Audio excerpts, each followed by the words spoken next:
is currently in the process of learning how they can have themselves and be in a relationship with another person at the exact same time. So many people in society don't actually feel like this is an option. They feel like they get to have their personal truth, i.e. desires, thoughts, feelings, preferences, aversions, goals, and be alone. Or they get to be together with somebody and feel close to them and like they belong, but the price is losing themselves. When they do this, there's very little authenticity in the relationship, very little actual honesty. Being inauthentic is exhausting. It feels bad.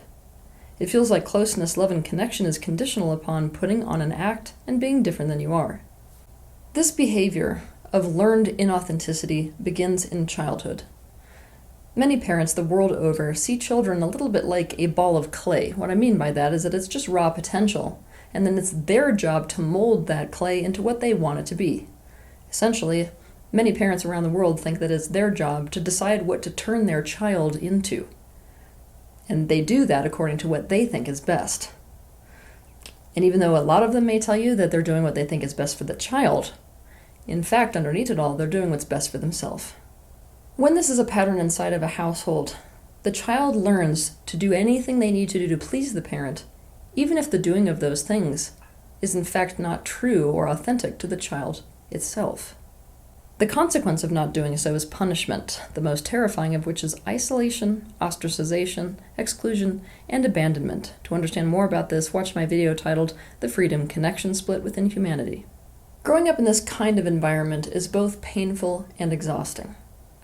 Growing up like this is essentially complicated and exhausting, the opposite of easy and free. So it's easy to see how this type of experience can easily give rise to this opposite desire. This desire for a relationship that is not complicated at all, that's super, super easy. To have a relationship that's so unconditional that you feel completely accepted for who you are and totally free to think, say, and do anything. And that you will be validated for those things, no matter what they are.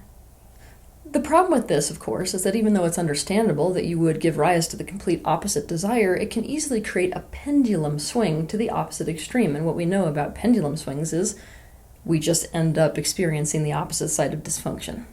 To learn more about this, you can watch my video titled, What is the Pendulum Swing in Healing? This pendulum swing can be summed up as perceiving yes as love.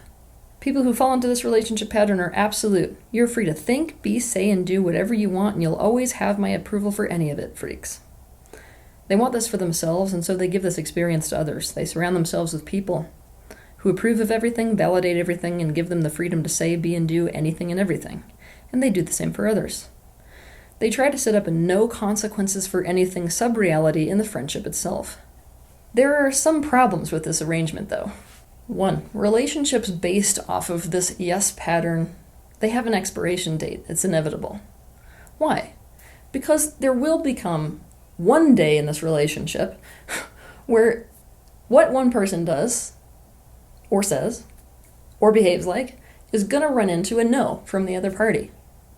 Now, the second that no comes up, because whatever the person wants to unconditionally think, say, or do is going to oppose the best interest of the other person in the relationship, when that no comes up, the no in and of itself becomes a trigger. That trigger sets the person back all the way to their childhood. Oh, wait a minute, I can't be, say, and do exactly what I want to do. So this is just as conditional as it was in childhood. I guess this relationship isn't as good as I thought it was. In other words, it's going to put them back in this feeling like in this friendship they're also being conditionally loved, and the relationship just got complicated and hard and exhausting. You get the picture. Also, what this is going to do the minute that this no inevitably comes up in any relationship is that it's going to put this person in the scenario in the position to feel like they either have to comply or they have to rebel. If they comply, they will hold resentment for the other person, who they will see as the bad guy. If they rebel, they will bulldoze the other person's best interests. They're likely to end the relationship because they'll tell themselves the story that it isn't as good of a relationship as they thought, because it's reminiscent of the way their childhood felt, both controlled and conditional. 2. Unbeknownst to the very people who feel really good in this kind of unconditional yes-style relationship, it's not actually freedom and it's not actually unconditional love. What it is mutual enabling. Now, enabling, in this context, applies to dysfunction, right? If you're a yes to everything, the likelihood of you enabling dysfunction in the other person is very, very high. To spell this out in a very straight and direct way, they will end up saying yes to things that in fact hurt the very person who they say that they love. But when they enable, they're going to be calling it unconditional love. 3, this kind of relationship is not actually possible if you're deeply connected and deeply committed. In fact, to create this, I'm going to say yes no matter what you think, say, and do relationship, you have to in fact be disconnected and detached. This means it's a false sense of closeness. The freedom required by people with this pattern is so extreme, it's a state of aloneness. You can only unconditionally approve of everything another person thinks, says, and does if those things have no impact on you. And for it to have no impact on you, you have to be really, really disconnected and detached from them. This makes it a I do what I want, you do what you want relationship. I want you to sit with that for a minute. I want you to feel it in your body when I say, you do you, I'll do me. To illustrate this concept, I'm going to paint an example for you. An example involving friends. All of these people who are now in this adult friendship group experienced similar things in their childhood, where they felt conditionally loved and totally controlled, and there was a high-pressure, inauthentic environment. With each other, they can feel exactly the opposite. They subconsciously all love each other's company because they know no matter how many other people disapprove of what they're doing and disagree with their point of view, it's a guarantee that the people in this group will agree with them and approve of the decisions they're making. They will feel validated instead of invalidated, and like it does not matter what they do, there will never be a consequence. One of them has a huge problem with commitment. But that's okay, because anytime she decides to end a job or blow off an interview or end a relationship or show up as late as she wants, she knows that the people in this group are going to say, yeah, it probably wasn't the right thing anyway. We totally understand. I mean, like, it's really restrictive. Maybe you're just meant to live life by your own terms. One of them only finds connection through opposition. He loves to establish connection with the other 3 by triangulating them against whoever's bothering him in his life. The good thing is, he feels so ungaslit by them. Over the months, they've really shown him that his perspective is right on the money. They agree that it's insane how, without fail, people just end up going bad, and no matter how right and good he is, they end up hurting him all the time. One of them decides he wants to move to Germany. After all, he's feeling called there. Obviously, the other members of this group feel really disappointed they're not going to get to see him as much.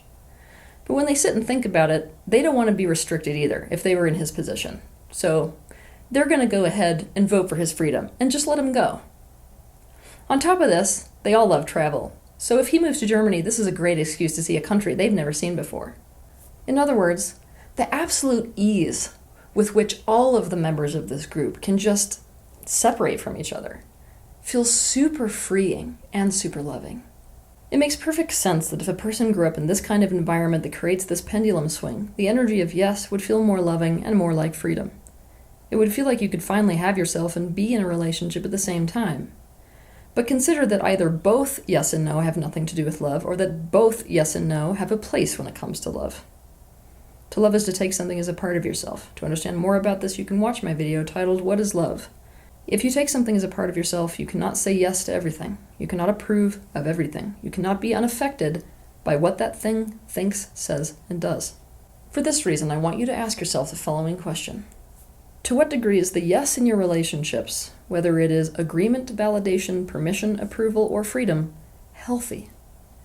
And to what degree is it just a reaction, i.e. an unhealthy pendulum swing, in response to the painful conditions of your earlier relationships?